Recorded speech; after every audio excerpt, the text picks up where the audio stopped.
I discovered my wife's affair after 31 years of marriage. Gathering evidence, I secretly prepared for divorce, secured my assets, and exposed her. I work as a primary school teacher, so my schedule is very stable. I have regular hours at school, and Tuesday afternoons are earmarked for staff meetings, which usually last until 6 p.m. As a result, I was generally home by 7 p.m. Terry, my wife of 31 years, was frequently exhausted on Tuesday evenings from her gym routines. So I frequently took the initiative to make dinner while she washed and took care of other household chores. I work as a primary school teacher, so my schedule is very stable. I have regular hours at school, and Tuesday afternoons are earmarked for staff meetings, which usually last until 6 p.m. As a result, I was generally home by 7 p.m. Terry, my wife of 31 years, was frequently exhausted on Tuesday evenings from her gym routines. So I frequently took the initiative to make dinner while she washed and took care of other household chores. However, one day, our school principal shocked us by canceling the staff meeting. It was still just 3:30 p.m., so I decided to leave early and get a jump start on supper preparations. Before Terry returned from the gym, I planned to finish up some last-minute domestic duties. I had sensed her becoming more distant recently, and I hoped that a candlelight meal in a calm setting, devoid of the regular domestic procedures, would reignite our intimacy and passion. Our marriage had been going through a difficult period, often centered on money difficulties. Terry grew increasingly distant from me. She appeared to want greater control over many elements of our lives and would become obstinate and angry when things didn't go her way. Despite these problems, I considered myself a patient man. That day, I arrived home like any other day, parking in our garage, which was fairly far from our house. When our children were little, we positioned the garage in this location to guarantee that car noises did not disturb their sleep. Their sleep was vital not only for their health, but also for our sanity. It offered us some quiet time to refuel as they slept peacefully. So I parked and took my customary walk up to our 2-story home. Terry's car was in the garage, but it was a familiar sight on her workout days because she preferred to take the bus to the gym. As I approached the rear door, my first thought was that it was time to clean up the area. I was good at fixing things around the house, so all of the door hinges and moving parts were in good working order and made no noise. Nothing bothered us more than noisy doors and squeaky hinges. However, the first thing I noticed was Terry's purse, which was still sitting on the kitchen counter. I knew she'd be upset by it. Terry was diligent about having her purse close by no matter where she was in the home. This surprising sight diverted my attention, and I started noticing other unique things. Her exercise clothes, mostly a snug leotard and a large towel, sat on the floor beside the kitchen counter. Then I heard sounds from our upstairs bedroom. I considered the likelihood that Terry had fallen ill unexpectedly and was upstairs. I walked the carpeted stairs slowly and softly, almost stumbling over a pair of men's shoes left on the steps. Those shoes were certainly not mine, nor were the slacks, shirt, tank top, and socks sprawled across the rest of the stairs. They were mixed in with Terry's undergarments, which she reserved for special occasions such as our wedding anniversaries. I came to a standstill. My skin became clammy, and my blood pressure dropped, causing my heart to temporarily skip a beat. I had to sit down on the stairs to gather my thoughts. My disbelief evolved to anger, and feeling I rarely experience. As a result of years of handling 30 children every day as a teacher, I am usually calm and controlled. But now, that calmness has escaped me. Adrenaline rushed through my veins, and I felt angry like never before. I'd never even participated in a real fight. These sentiments were completely unfamiliar to me. In the midst of these weird feelings, curiosity pushed me to slowly climb the stairs and enter our shared closet. There were 2 doors in front of me, one leading to the bedroom and the other to the upstairs bathroom. To get to the bedroom, I had to go through the ensuite bathroom, which led to our large walk-in wardrobe. From there, I could get into our bedroom. At the wardrobe door leading to the bedroom, I could see what was beyond. The closet door was slightly open and positioned perfectly for me to see the bed. It was like watching a horror movie, and I couldn't take my gaze away. I'd been hearing those moans and grunts all along, but now I was overcome with a powerful combination of rage and shock. I grabbed my phone and began documenting what I was watching. I knew I'd need this footage later, to persuade myself that it was all genuine and that I wasn't stuck in some terrible nightmare. It would provide evidence for the upcoming encounter with Terry. My attention was riveted on the awful spectacle of treachery unfolding in front of me. This was my wife, my lover, my life partner, and someone I had put my complete trust in. She was our adult children's mother, a woman in her 40s who worked out, did humanitarian work, and most importantly, expressed her love for me. This was betrayal in its most basic form. I had to stop recording and silently go down the stairs. I left our property and began strolling, unsure where I was going. But finally, I found myself in a park far from home. I sprayed water on my face, sat down, and watched the video on my phone. To avoid disturbing the youngsters playing nearby, I turned down the volume. The devastation of my life and all I had come to accept as normal was right there on my phone screen, preserved in digital reality. It was the devastation of our marriage. And it was at that point that I finally allowed my tears to fall. Update. It was around 7 p.m., which is when I usually come after staff meetings. I found myself at home, standing by the back door. Terry realized something was wrong right away. My unkempt appearance, red eyes, and pale complexion were obvious symptoms. She inquired with genuine concern. "Honey, what's wrong? You look really pale. Is everything all right? I'll get you a drink. Are you okay?" Her eyes expressed her concern. I couldn't bring myself to tell her the true reason for my concern. In a weak voice I said, "Not really. Something upset my stomach, possibly lunch. I'm taking a shower and going to bed." Terry replied, "Okay, hon, but take a container with you to bed. If you puke, it might be on the nice clean sheets." Those once clean blankets were now stained with something far worse than last night's dinner. Treachery. I said more forcefully, "It's okay, I'll sleep in the spare room until I feel better," and proceeded to the extra downstairs bedroom. That was how things went for the next few days. Terry continued her customary routine, seemingly unconcerned about my discomfort. I was on autopilot at work, and I kept sleeping in the spare bedroom, citing the possibility of illness. I knew I couldn't make that excuse for long. I eventually returned to our bedroom, but resting in that location of betrayal was a challenge. Terry continued as if nothing had changed. When Monday arrived, I decided what to do next. I needed to know if this was a continuing affair or a one-time occurrence. I informed my principal that I would be undergoing an unexpected medical operation the next day, and he scheduled a replacement teacher to take my class. Tuesday morning, I went home as normal, but parked a few blocks away from our area before walking back. I recognized the rear entrances to the surrounding yards around our house. I walked cautiously, making sure no neighbors would see me, and made my way to our garage, which was located at the back of the home. There, I changed into casual clothes. Soft, noiseless socks perfect for walking quietly. Then it became a waiting game. I remembered there was no spare automobile at home when I unexpectedly returned last Tuesday. As a result, I couldn't rely on the sound of a car approaching to notify me to potential visitors. They must have walked here. I moved carefully through our gardens until I reached a point where I could see our front door while keeping hidden behind the hedges and shrubs we had placed for cover from the road. I waited. Terry could be heard going about her daily routine, entirely unconscious of my presence. Her assurance that the routine will continue as usual was clear. Kitchen responsibilities, such as washing dishes and using the dishwasher, were followed by living room activities such as vacuuming and dusting. This lasted until about 11:30. Terry then went upstairs. I could just hear the shower, then a period of silence, and then the toilet flushing. She returned downstairs approximately 45 minutes later, opened the front door, and kept it open so that any potential visitors would not hesitate. I did not have to wait long. Around 12:30, he arrived. I had no idea who he was, but he walked in through the left side of our front gate. My phone captured approximately 10 seconds of video, including side profiles and an almost direct view of his face. He did not hesitate. He entered and passed through the door. The following sentences sent shivers down my spine. "Hey lover. I hope you're dressed for a big workout again." Terry's reaction was, "Of course. You always love it when I wear these. I sometimes wonder if it was these that attracted you to me in the first place. Or maybe it was these." I'd seen enough to corroborate the ongoing affair. Their familiarity suggested that it was not a one-off. As they entered the bedroom, I withdrew to the garage, attempting to calm myself. With my heart beating, I wrestled with the scorching questions. Who is this man? I questioned whether I would ever have an intimate relationship with her. I observed no indicators of protection, which made me concerned about potential threats if she was with others.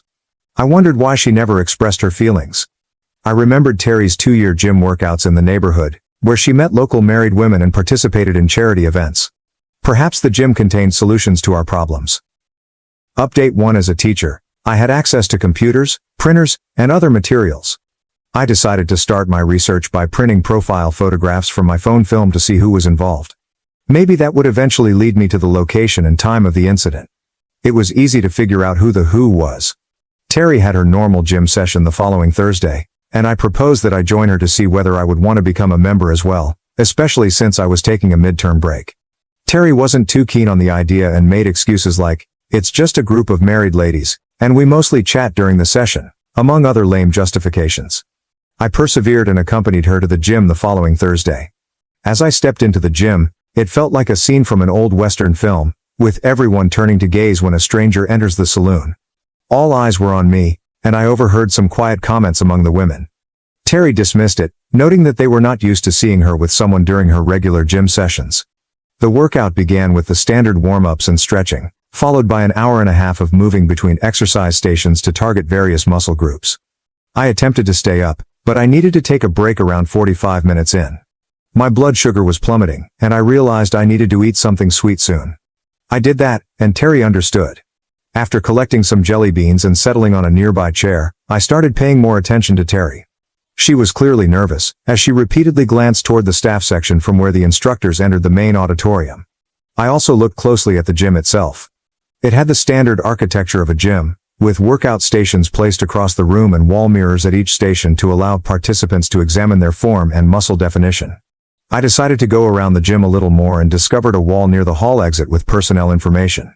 It was a way to pass the time as we waited for Terry. I looked at the top photo, which showed a woman who appeared to be in good form but whose age was difficult to discern. I thought to myself, Miss Elizabeth, WS Director and owner.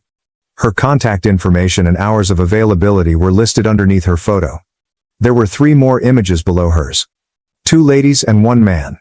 At this time, I froze, understanding he was Terry's lover. This man was involved with my wife, and it appeared that he had her full consent. I read his job description, Mr. Phillip, head of exercise regime planning and personal body training. As I made a mental note of his phone number, I realized Terry had left the station where I had last seen her. I returned to my seat and thoroughly studied each station, looking for my wife.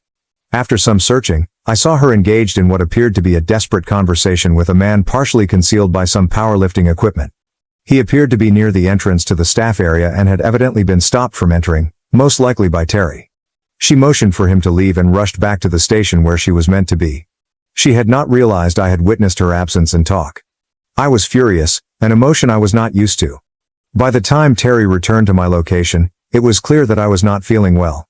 She inquired, "Are you okay? Did it take a while for your blood sugar to recover?" I responded, "Yeah, I'm fine now. Are you ready to go?" Before she could react, Miss WS announced something over the gym's public address system. She stated that tonight's normal last workout session will be cancelled due to Mr. Bondi's untimely illness and departure. Most of the women there groaned and sighed at this news, since it appeared that Mr. Bondi's session had been a highlight for many. I thought to myself, this needs to be investigated. Terry stayed mute when the announcement was made, although she appeared relieved. Terry swiftly remarked, "Let's go," as she retrieved her towel and handbag from the spot where everyone kept their items during the workout. We were about to leave when one of the females, whom I didn't recognize, approached Terry. "It's such a shame that Phil couldn't finish the session as usual tonight," she told me. Terry said, "True," and headed toward the car, plainly signaling to the lady that she did not want to discuss it at that time. "Okay, see you, Terry," she murmured dismissively. Terry entered the automobile faster than I'd ever seen her do before.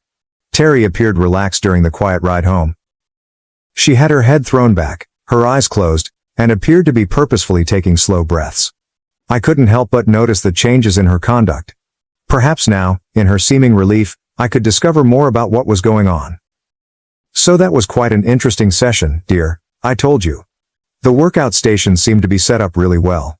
No wonder you're looking so fit and trim." "Thanks, honey," she said. "You're absolutely right. They offer an extensive program, and I enjoy going there. The ladies are friendly too. It's just a shame about Mr. Bonte," I prodded on. "You mean Boney?" She made a hasty correction. Philip Boney. He usually wraps up every session with an exercise routine that really challenges everyone, pushing their bodies to the limit. It was disappointing that he wasn't there tonight. Inside, I couldn't help but think, she's completely committed to this lie. I understood precisely how far Mr. Bondi was pushing her body, but all I said was, maybe next Thursday he'll be feeling better. I couldn't stop thinking about my wife's approaching intimate rendezvous with Mr. Bondi next Thursday. It was time to get down to business. I was assigned pickup duties for the following school week. For those unaware, This is when teachers supervise the area where parents pick up their children by car after school. It's usually a chaotic scene, with youngsters anxious to get home, talk to their pals, and find their parents all at once. Parents must be patient as they traverse the stop-and-go car queue, hoping their child will be ready when they get at the front. To my astonishment, near the end of pickup time, a car arrived, and the driver was the lady who had attempted to speak with Terry at the gym the night before. "Hi," she told me. "I'm sorry, but I'm new to this whole pickup thing, and I completely lost track of time. Is my son Timothy here?" As teachers, we are accustomed to this, especially when someone is new to the school. So I assured her that I would go find Timothy while my colleagues oversaw the remaining students. I found Timothy near his classroom, conversing with another staff member's youngster. "Hey, Tim," I said. "Your mom's here to pick you up. Come with me to the pickup area." He appeared puzzled by this. He was in his final year of primary school and did not strike me as the kind to forget about pickups. "That's odd," he said. "Mom is usually occupied with her gym instructor on Friday afternoons. She often picks me up late. At my previous school, she sometimes didn't arrive until around 5:30. My suspicions were deeper the instant I heard the gym instructor's words. I resumed the talk, attempting to remain composed and casual. "Ah, it's good to see your mom taking care of her health. Exercise is a crucial part of a healthy lifestyle. Do you happen to know the instructor's name?" I hoped the remark did not confirm my suspicions. "Oh, his name is Bounty or something like that," Timothy explained. "He also works at a local gym and often gives private lessons at people's homes. That's what I want to do when I grow up. Mom really enjoys her workouts with him on Friday evenings. She's so relaxed and looks radiant by the time we get home. It's fantastic. Fridays are always takeout nights because Mom rarely has time to cook." No way, I thought. This Bondi guy has relationships with more people than simply my wife. I walked Timothy back to his car, where his mother expressed her appreciation for our attention. "No problem," I replied. "It's all part of the service. By the way, I don't believe we've met before. I'm Gerard D.S. The kids call me Mr. D for short. Nice to meet you." I shook her hand and she introduced herself. "Hi, I'm Mary Jones. I remember seeing you at the gym last Thursday. I was there with my wife Terry. Sorry, she seemed rushed when leaving." Mr. Bondi's absence seemed to disrupt everyone's routine that night. At that point, her entire mood shifted radically. She had previously been an apologetic parent picking up her child from school, but she now appeared pale and guarded. She appeared to be trembling as she answered. Yes. All right, I'll see you again, Mr. Downs. Goodbye," and hurriedly drove away. Update 2. It was time to plan my future, something I assumed I had already done with my then partner, Terry. This future seemed grim, with only me and possibly no one else. Definitely not Terry. My rage drove me down a path I never imagined, the path of vengeance. I began methodically reviewing all of the important but frequently missed components of a couple's daily lives. Questions like, who is responsible for paying the bills? What insurance company do we use? What are our utility bills? Which account and when do we pay certain bills? As my database of this information grew, I realized we only had a little amount left to pay on our mortgage. My superannuation account had risen to an astonishing $900,000. I couldn't help but be grateful to our teachers' union for insisting on mandatory super contributions as part of a teacher's fundamental employment conditions. After performing extensive online study without Terry's knowledge, I regrettably concluded that there was no way around the fact that we would have to share all of our assets equally. Our kids were now financially independent. We did have a considerable sum saved in a cash account, approximately $30,000, for an upcoming abroad trip. Unfortunately, the vacation was no longer on the agenda. My first step would be to deplete that account as quickly as possible before Terry discovered that I had exposed her deception. I surreptitiously caused many household appliances to malfunction. When Terry was not home, I would occasionally disconnect a wire. Then I'd claim that Mr. So-and-so had arrived to fix the specific equipment, charging a certain amount in cash that was somewhat less than his advertised fee. I would covertly save this money and then repair the appliance myself. Using this strategy, I was able to save approximately $20,000. I also bought tools and such, always paying in cash. I showed them to Terry and returned them the following day for a monetary refund. I agree it was deceptive, but Terry's actions had already damaged our relationship's principles of honesty and trustworthiness. The whole circumstance was making me into someone I never imagined I could be. A liar. Terry's Thursday afternoon exercises with Bondi continued, and I stopped attempting to have any type of sexual relationship with her. We simply coexisted like two housemates would. My personal possessions gradually disappeared into the garage's crates. Terry rarely went into the garage, so she didn't notice the rearranging. Her car was usually parked in front of it, and she was satisfied to leave the garage as my personal zone. However, she did challenge the absence of some of my personal goods from the shelf on one occasion. I kept postponing an explanation, claiming that I had accidentally broken things or that they were no longer useful. Terry was fine with these comments, primarily because the majority of my items did not match her intended color scheme or the room's desired vibe. When I emptied out the majority of my belongings in this fashion, the atmosphere in the house remained quite unchanged. It made me realize how much I had succumbed to Terry's control in many parts of our relationship. I took as much of my superannuation as I could and bought a tiny property on the town's outskirts. It was really small, with only 2 bedrooms and a tiny yard, but it did have a garage and was conveniently placed near my school. What made it even better was that the remaining mortgage debt allowed me to comfortably make monthly payments on half of my wage. This was not a large mansion by any means. It's incredible how good a deal you can get if you're ready to sacrifice the draw of showy, busy areas. My separation preparations were begun. I gradually transported my own items to the new dwelling. Furniture was not a problem because I could easily find used or pre-owned items at thrift stores. It seemed as if my existence had been pre-loved, once adored but now forgotten, with no value other than charity. It was time for everyone engaged to get their just rewards. I reconnected with Mary Jones after she contacted me during a school pickup. I was alone with her kid Timothy, waiting for her. When she arrived, she appeared disturbed. Her eyes indicated recent tears. As a teacher, I was educated to pick up on these indications and provide insight into my students' lives and challenges. "Mr. D, can I talk to you for a minute?" she inquired urgently. "Of course. Since no one else is arriving, just stay parked there and come over to my usual spot," I told him. I referred to the seats surrounding the school as my workplace.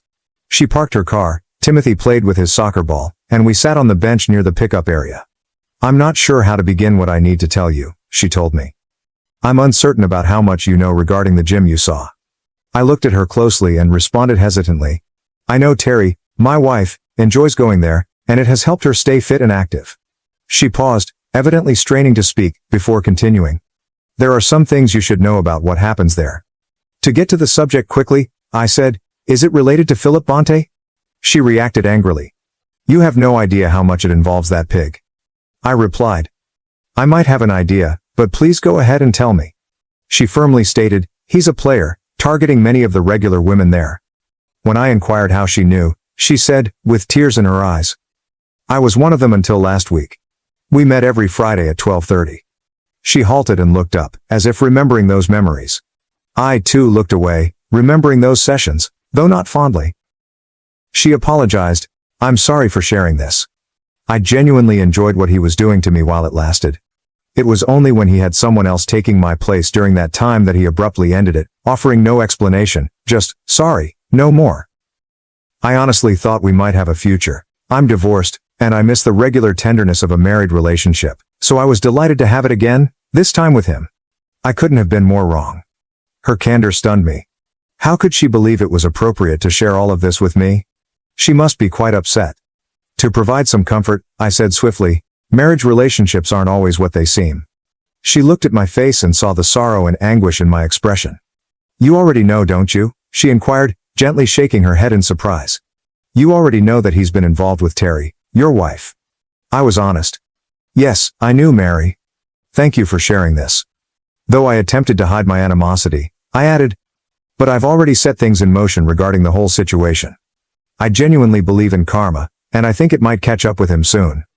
"That guy has to face the consequences," Mary nearly yelled. "He doesn't care who he hurts or how, as long as he satisfies his sexual ego and has something to brag about to his bar pals. Just let me know if you need my help getting back at him. That person needs to pay, and he should pay dearly." She summoned her son and left. I sat there deep in thought for quite some time. Update 3. I felt relieved when Mary told me her story. For a while, my revenge plot felt like bitter grapes, arising from my inability to save my marriage, but I realized it required more thought. I began to wonder how many other ladies he was involved at the gym. It was time to collect concrete evidence. I couldn't help but be impressed by the man's stamina, but I guess even the devil never tires. I discovered that he worked at the gym every day except for Mondays, when it was closed. I remembered the phone number printed on the gym's wall and used the telecom's white pages to trace it back to an address that was only 3 blocks away from ours. It explained how that rascal could easily go over to our house and engage in relations with my soon-to-be ex-wife. I informed Terry that I would be going for a stroll every day around 5 p.m., claiming that my expert had advised it. Fortunately, Terry had no desire to accompany me, and she understood it wouldn't interfere with her liaisons, so everything went nicely.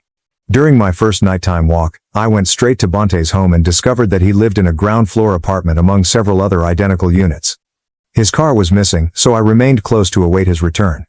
He consistently left our house before 6 o'clock, so he was likely to arrive around that time. As usual, he entered his apartment shortly before 6 o'clock. This happened every day I was able to go for a walk, with the exception of my staff meeting day, when I couldn't. I suspected he did this every day the gym was open. Did he meet up with a different woman on each of these days? I hope to find out by gradually beginning my walks earlier to track his everyday movements. I decided to take a whole week off from school for this very reason. I went to an electronics store and bought the appropriate equipment, which included an inconspicuous long-range listening device, not the one that looks like a satellite dish. I also purchased 5 voice and motion-actuated cameras with full-color HD capabilities. To guarantee that I had ample storage space for digital evidence, I purchased an additional portable hard drive for my computer. After buying these materials on Monday, I set up one of the cameras in Bondi's flat. Fortunately, his place wasn't extremely large, more of a one-bedroom apartment with a huge living and kitchen dining area, and one camera was plenty to capture everything but his bedroom. It was easy to get it inside his bedroom. I just waited for him to go to the gym before retrieving his apartment keys from where he had carelessly placed them beneath the doormat. He could not have been less imaginative. After checking that the camera worked properly, I left.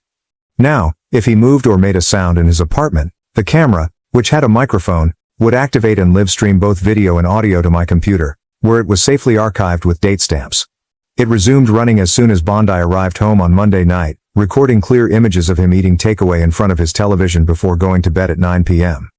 On Tuesday, I waited until the gym closed before entering through the back door, which is frequently ignored during pre-closing inspections at most establishments. Fortunately, I had luck on my side. I cleverly positioned the next camera in the private room at the back, where clients typically receive personal health assessments. This was the same room where Bondi regularly met with his private clientele. I couldn't help but wonder what kind of person I had become, installing cameras in other people's homes, essentially snooping. I was curious where this would lead. When Terry left for groceries on Wednesday, I took advantage of the chance and surreptitiously installed the 3rd and 4th cameras in our bedroom and living area. After analyzing the footage from Tuesday, I was both startled and unsurprised by what I saw and heard given the circumstances. Bondi awoke and quickly went, only to return later with food. I couldn't help but think, this lazy guy can't even make his own breakfast. He stayed at home until the gym opened, then departed around 10:30. During this moment he placed an unusual phone call. "Hi, Julie. It's Phil. Is he gone yet?" Pause. "Okay, I'll see you at 12:30 at your apartment. Make sure you wear what I mentioned."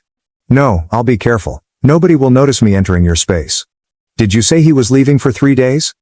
"Okay, maybe I can come on Thursday and Friday as well. We'll talk this afternoon, love." After that, he hung up the phone and left with a visible spring in his step. I could not help but wonder how he intended to explain this to Terry. On Thursday, I set up shop in the garage with my computer, excitedly anticipating the upcoming events. Almost instantly, Bondi's camera feed flashed on my screen. He'd gotten up, gone out for breakfast, then returned to make a phone call. He dialed Terry's phone, and the camera captured her part of the discussion as well. "Hi, this is Phil. How does my favorite slut feel today?" "Phil, stop talking like that on the phone. You never know who might be listening. Fortunately, my husband has gone to work. I'll see you at 12:30, as usual." Update 4. Mary, the mom from school, appeared eager to assist in any way she could.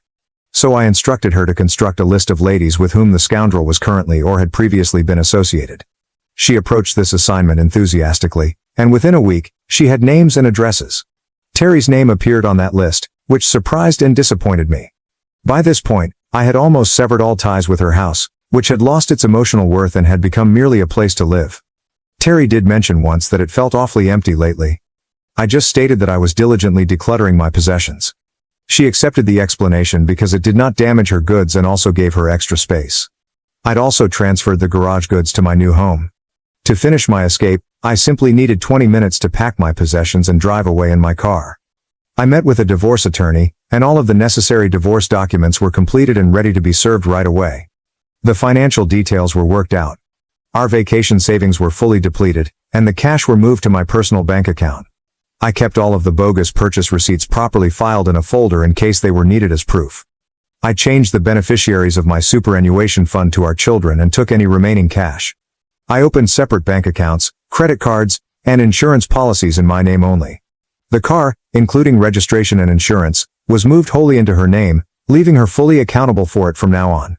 Unfortunately, I had little authority over the house and had to rely on the court's choices. I bought a new phone, registered it under my name only, and made sure it had an unlisted number. The old phone was deactivated. I put together a packet of information for each husband or partner of the women identified by Mary. Each packet contained information regarding when and where the scoundrel had been involved with their partners. It also included his name and address. Additionally, I shared the address of our town's sexual health clinic, as it appeared that the majority of these interactions were unprotected. I wrote a comprehensive letter to the gym's owner, proposing that this was a good moment to have a serious discussion with her head teacher. I left the divorce papers on our kitchen table, along with printed images from that scoundrel and Terry's video surveillance and DVDs of their rendezvous. I placed my wedding ring next to this package, which had been split in half and was covered in horrible chemicals. The accompanying note stated, "Terry, I left you this ruined ring, covered in the same mess that represented what happened to our marriage. Please do not contact me unless it is through the attorney listed in the divorce papers. I have requested that the school block your access to the school premises, so please avoid attempting to reach me there. Causing disturbances on school grounds can result in immediate police action. I've also informed our children about my actions to avoid confusion about why this separation occurred. I've sent copies of the DVDs to them so there can be no false narratives about who initiated the separation." Final update. I drove to my new house and waited for the full extent of the fallout. The local newspapers discovered a scandal at a nearby gym. The proprietor had no choice but to close his firm and leave town. Meanwhile, a former gym instructor was found in a downtown back alley. He was alleged to have been assaulted by an unidentified group of male attackers. A rapid influx of divorce petitions inundated the local court, and several homes were listed for sale. Terry returned home that fateful day, discovered my farewell gifts, and immediately fainted. A neighbor overheard her screams and saw her collapse. Our astute 70-year-old neighbor quickly figured out why Terry had fainted. She immediately contacted emergency services before leaving her house, leaving the door open. Terry attempted to call me but was unable on any of our phones. She even attempted to visit the school, which led to her incarceration. After spending the night in the holding cell and receiving a stern warning from a magistrate, her attempts to contact me dropped significantly. Our children were outspoken in their criticism of her evident cheating. Fortunately, they were both married and had inherited my more ethical views on fidelity, rather than Terry's. The divorce processes were concluded, and the outstanding financial concerns were addressed in accordance with the regular procedure. Terry had to sell the house, and the funds enabled her to buy a smaller property in the outskirts, where she now lives alone. The stigma of being labeled as one of the notorious gym sluts never left her. When she went uptown, she received many sidelong glances and whispered snickers. Her melancholy as a result of this rejection and embarrassment forced her to seek treatment in a psychiatric hospital. As for me, I continued my teaching career while living happily in my new home. Thank you for watching. If you haven't subscribed yet, please do so and hit the notification bell to stay updated with more shocking real-life stories happening around you.